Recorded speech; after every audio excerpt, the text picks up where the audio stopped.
8,000 বীর মুক্তিযোদ্ধা ভুয়া, ফেরত দিতে হবে ভোগকৃত সকল ভাতার টাকা। সরকার ইতিমধ্যে সনদ বঞ্চিত অবৈধ বীর মুক্তিযোদ্ধা হিসাবে ভাতাভোগী 8,000 বীর মুক্তিযোদ্ধাকে শনাক্ত করেছে এবং তাদের গেজেট বাতিল করেছে। এটা অফিসিয়ালভাবে এখনো তাদের তালিকা প্রকাশ করা হয়নি, কারণ সেই সকল ব্যক্তিদের সম্মান রক্ষার্থে কিন্তু এই তালিকাগুলো প্রকাশ করা হয়নি। কিন্তু সরকারিভাবে তারা এতদিন যে ভাতাগুলো নিয়েছে সেই ভাতার টাকাগুলো ফেরত দিতে হবে মর্মে কিন্তু তাদের বিরুদ্ধে মামলা রয়েছে এবং সেই মামলার শুনানি রায় কিন্তু এখনো চলমান রয়েছে। প্রক্রিয়া এখনো চলছে। জেলা প্রশাসকের কাছে চিঠি পাঠিয়ে ভাতার টাকা উদ্ধারের কাজ চলছে। ভুয়া মুক্তিযোদ্ধাদের বিরুদ্ধে মাঠ পর্যায়ে কিন্তু এখন পর্যন্ত যাচাই বাছাই চলছে। আপনারা জানেন যে এটা কেউ যদি তাদের বিরুদ্ধে অভিযোগ দিয়ে থাকে সেই অভিযোগের ভিত্তিতে কিন্তু যাচাই বাছাই চলছে। যাচাই বাছাই শেষে তার গেজেট বাতিল করা হবে এবং সে পূর্বে যত টাকা ভাতা খেয়েছে বা ভাতা নিয়েছে সেই টাকাগুলোও রিফান্ড করা লাগবে, ফেরত দেওয়া লাগবে। এই মর্মে কিন্তু আমরা ইতিমধ্যে জানতে পেরেছি বিষয়টা এরকম।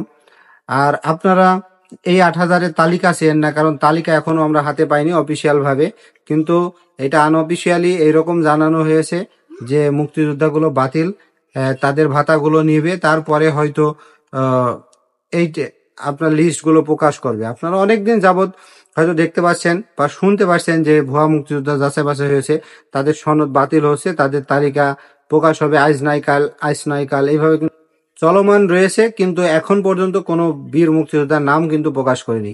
নাম প্রকাশ না করার একটি কারণ, তাদের সম্মানার্থে বা তাদের কাছ থেকে যে টাকাগুলো ফেরত নেওয়া হবে, ফেরত নেওয়ার পরেই কিন্তু নাম প্রকাশ করা হবে। নাম প্রকাশ হওয়ার সাথে সাথে আপনারা পেয়ে যাবেন সেই নামের তালিকা। তো যাই হোক, এখনো কিন্তু যাচাই বাছাই চলমান। এ নিয়ে কিন্তু আমার চ্যানেল ইতিমধ্যে ভিডিও দেওয়া আছে। তো আপনারা যদি আপনার কাছে বা আপনার আশেপাশে যদি কোনো বীর মুক্তিযোদ্ধার আপনার ভুয়া মনে হয় বা আপনি জানেন ভুয়া, তার বিরুদ্ধে আপনি অভিযোগ দিলে তাকে যাচাই বাছাইয়ের আওতায় আনা হবে। যাচাই বাছাই করে সে যদি ভুয়া প্রমাণিত হয় তার ভাতা বন্ধ হয়ে যাবে।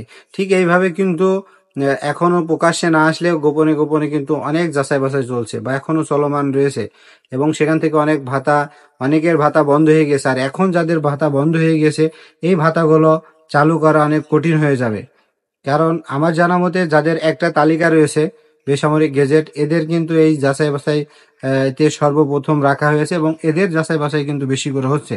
আর এদের ভাতা বন্ধ হয়ে গেলে এরা সহজে কিন্তু ভাতা চালু করতে পারবে না, কারণ এদের ভাতা তো পাবেই না, বরং যে ভাতাগুলো নিয়েছে পূর্বে সেইগুলোও তাদের ফেরত দেওয়া হবে।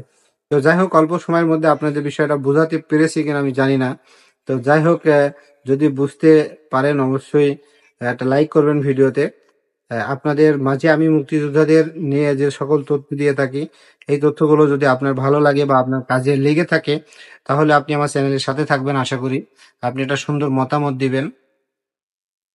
আর এত সময় ধরে ভিডিওটি দেখার জন্য অসংখ্য ধন্যবাদ। ভালো থাকবেন। আসসালামু আলাইকুম।